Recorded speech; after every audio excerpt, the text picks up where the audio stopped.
Bismillahirrahmanirrahim. Assalamualaikum warahmatullahi wabarakatuh.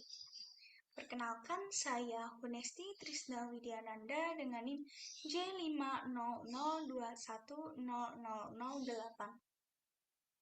Baik, pada video kali ini saya izin menjelaskan mengenai sistema respiratori. Baik, sebelumnya saya izin untuk men-share screen.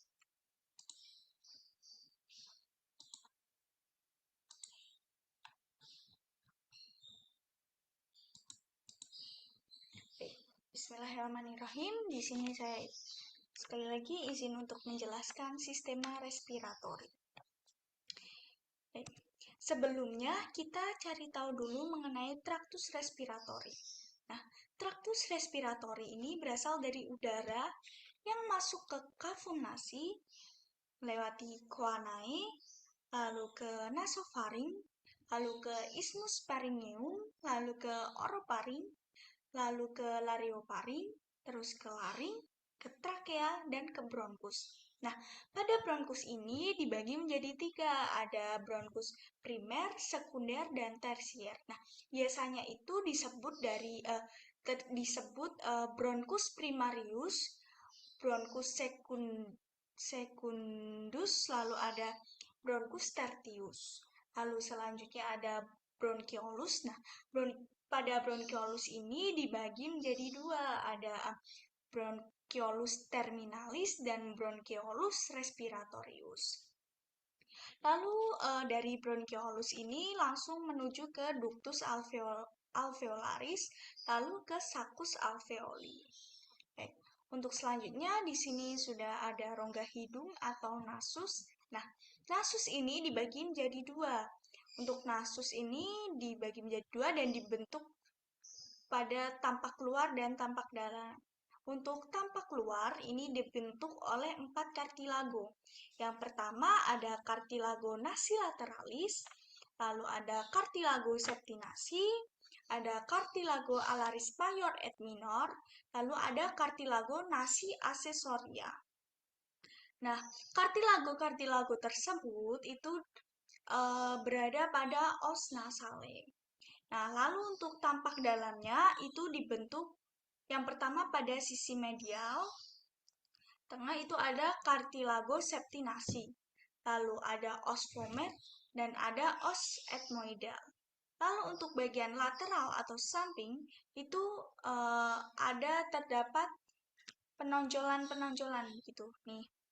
Untuk ini disebut konka.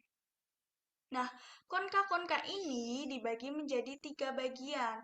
Ada konka nasalis superior, ada konka nasalis media, dan ada konka nasalis inferior. Baik, untuk sebelumnya yang tadi untuk tampak dalam itu ini ada septum nasi, itu letaknya di sini, di antara sinus sphenoidalis dan ada choanae, lalu di sini ada kartilago alaris mayor, nih letaknya di ini warnanya biru-biru ini.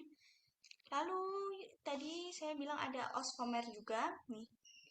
Nih os vomer itu di hijau-hijau ini antara os nasal dan sulcus ini vomeris.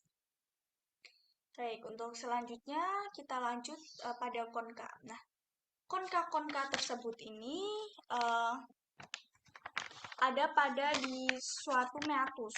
Nah, apa sih meatus? Nah, meatus atau lekukan ini juga dibagi menjadi 3. Karena konka tadi ada 3, itu ada konka nasalis superior, letaknya di sini. Lalu ada konka nasalis inferior, ada konka konka nasalis inferior, dan ini nih ada konka nasalis median. Konka-konka ini di bawahnya ada meatus. Meatus juga dibagi menjadi 3 dong. Nah, itu ada meatus nasi superior nih di bawah konka nasalis superior. Lalu ada meatus nasi medius ini di bawah atrium meatus medii. Nah, meatus nasi medius atau media nih ada di tengah. Lalu ada meatus nasi inferior. Nah, ini di bawah vestibulum ini letaknya. Nah, untuk meatus nasi superior ini bermuara ke sinus ethmoidalis posterior dan sinus sphenoidalis. Di mana tuh letaknya nih? Sinus sphenoidalis letaknya di sini. Lalu untuk meatus nasi media atau medius ini letaknya di sini, itu bermuara ke sinus frontalis, ke sinus maxillaris, dan sinus ethmoidalis anterior. Lalu untuk selanjutnya ada meatus nasi inferior. Meatus nasi inferior ini bermuara ke ductus laksolacrimal. Nah, lalu kita lanjut ke vaskularisasi. Nah, di sini ada vaskularisasi. Ini di bagian anterior atau depan itu terdapat plexus Kisselbach. Nah, plexus Kisselbach ini tuh terdiri dari beberapa arteri. Yang pertama ada arteri palatina mayor, ada arteri facialis, ada arteri ethmoidalis anterior et posterior, lalu ada arteri radialis posterior. Nah, mana sih letaknya? Nah, di sini sudah ada arteri palatina mayor nih. Terletak di antara dinding lateral cavum ini. Nah, pokoknya di sini ya. Untuk arteri facialis letaknya di sini. Nah, untuk selanjutnya di bagian posterior ini ada plexus Woodruff. Nah, plexus Woodruff ini cuma ada satu arteri, yaitu arteri sphenoipalatina. Letaknya di sini antara ramus septalis dan foramen sphenoipalatium. Baik. Selanjutnya kita ke faring. Nah, faring ini apa sih faring? Nah, faring itu suatu penghubung antara saluran nafas dan pencernaan. Nah, faring ini dibagi menjadi 3 bagian. Ada nasofaring, orofaring, dan lariofaring. Nah, di mana sih letaknya? Nah, untuk nasofaring itu setinggi vertebra cervicalis 1. Lalu untuk orofaring itu terletak di setinggi vertebra cervicalis 2 dan 3. Nah, untuk larioparing itu terdapat pada C3 sampai C5. Ini bisa dilihat C3 sampai C5. Ini berarti larioparing. Nah, yang khas pada faring ini tuh ada suatu lubang. Nah, lubang kecil ini dinamakan ostium. Nih, lubang kecil ada ostium. Untuk selanjutnya yang khas lagi itu ada epiglotis. Nah, kenapa epiglottis itu khas? Karena epiglottis ini berguna untuk mengendalikan makanan agar tidak tersedak. Lalu di faring ini juga terdapat batas-batas. Yang pertama, ada batas dari cavum nasi dengan nasofaring itu dinamai quanae, lalu ada cavum oris dengan orofaring ini dinamakan isthmus facium, lalu untuk nasofaring dengan orofaring ini ada isthmus pharyngeum.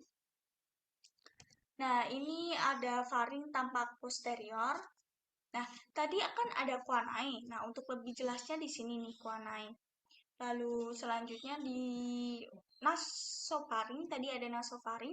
Di mana sih letaknya? Nah, nasofaring itu letaknya di sini. Di antara ini, itu nasofaring. Lalu ada orofaring. Untuk orofaring letaknya di sini. Lalu ada lariofaring. Nah, di bagian orofaring ini ada yang khas, itu ada Angulus Wildeyer. Nah, Angulus Wildeyer itu terdapat tonsila-tonsila. Nah, yang pertama itu ada tonsila palatina, ada tonsila sublingual, lalu ada tonsila tubaria, lalu ada tonsila pharyngea. Nah, selanjutnya kita ke laring. Nah, apa toh laring itu? Nah, laring itu merupakan kartilago atau tulang rawan. Nah, kan tadi bilang sudah kartilago. Nah, di kartilago pada laring ini dibagi menjadi 2. Ada kartilago berpasangan dan tidak berpasangan. Nah, untuk kartilago yang berpasangan itu apa aja toh? Nah, kartilago berpasangan itu ada kartilago tiroidea. Ada kartilago tiroidea nih, letaknya di sini ya, kartilago tiroidea. Lalu ada kartilago epiglotika. Lalu ada kartilago cricoidea. Nah, ini letaknya kartilago cricoidea. Lalu yang tidak berpasangan apa aja? Nah, yang tidak berpasangan itu ada cartilago arytenoidea. Lalu ini letaknya di sini. Lalu ada cartilago corniculata. Lalu ada cartilago cuneiformis. Nah, cartilago cuneiformis ini tidak terlihat ya karena ukurannya itu sangat kecil. Lalu selanjutnya ada cartilago triticea. Ini untuk cartilago corniculata yang tadi ini kalian bisa lihat. Nah, baik, selanjutnya ini ada plica-plica. Nah, ada dua plica. Yang pertama ada plica vocalis. Nah, plica vocalis itu apa? Plica vocalis ini berfungsi sebagai pita suara sejati. Nah, untuk selanjutnya yang plica kedua ada plica vestibularis itu sebagai pita suara palsu. Baik, untuk selanjutnya ada trakea. Nah, pada trakea ini terdapat cartilago trochlearis. Nih letaknya di sini. Lalu ada ligamentum annularia, ini seperti cincin ya. Lalu ada bronchus. Nah, bronchus ini dibagi antara dextra dan sinistra. Nah, apa sih perbedaan bronchus dextra dan sinistra? Lah, untuk perbedaan bronchus dextra itu lebih pendek daripada bronchus sinistra. Lalu ada perbedaan lagi untuk bronchus dextra itu lebih lebar dan lebih vertikal, sedangkan bronchus sinistra ini lebih sempit dan lebih ke horizontal. Baik, kita lanjut aja ke pulmo. Nah, pada bagian pulmo itu dibagi menjadi dua juga. Ada pulmo dextra dan pulmo sinistra. Nah, untuk bagian pulmo dextra itu dibagi menjadi 3 lobus. Apa aja tuh lobusnya? Yang pertama ada lobus superior, nih letaknya di sini. Lalu yang kedua ada lobus medius, ini letaknya. Lalu ada lobus inferior. Nah, untuk bagian pulmo sinistra itu dibagi menjadi dua. Ada lobus superior dan lobus inferior. Baik, cukup sekian yang bisa saya sampaikan. Mohon maaf bila ada salah kata. Saya mohon maaf. Wassalamualaikum warahmatullahi wabarakatuh.